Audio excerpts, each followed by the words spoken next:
Was the U.S. justified in supporting the coup that overthrew the Allende government in Chile?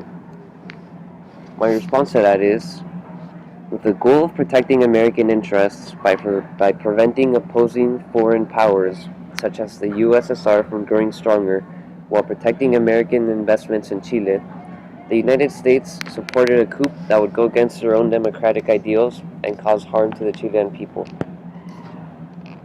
My first bit of evidence is uh, this article regarding the Cold War between the United States and the USSR and other communist countries. Basically, the United States was opposed to the spread of communism and would take actions that would prevent that, and also try to change communist countries back to democracies. Here we can see that when an Allende seized power after being democratically elected in Chile, he started he started to nationalize large scale industries, and that would eventually affect American and other foreign investments in Chile. This would be bad for the United States economy, and was one of their motives for supporting the coup. Here we can see in uh, Kissinger's report for Nixon, for President Nixon, we can see that they feared Chile establishing close relations with the USSR, Cuba, and other socialist countries, and the U.S. was worried that if they allied together, they would grow stronger and eventually be able to overpower the United States in the event of some kind of conflict. And the United States also feared the spread of communism in South America, which at the time was mostly democratic.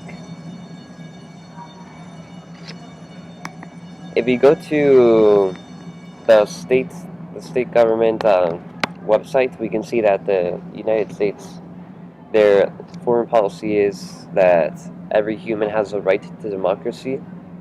So it is seen very hypocritical that the United States supported a coup that would go against the loyal people of Chile that voted for Allende.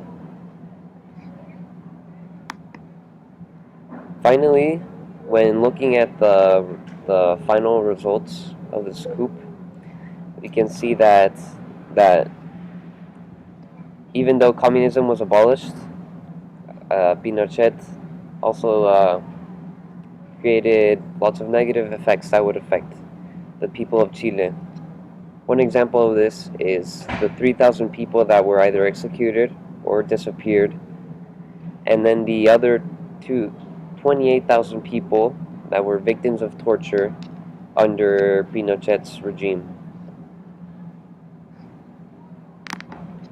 Finally, we can conclude that even though the United States had certain motives that could be used to justify their coup, there are lots of their actions could be seen as hypocritical, such as going against their own democratic ideals, and also seeing them as selfish because they were mainly going after American interests rather than the interest of the people of Chile.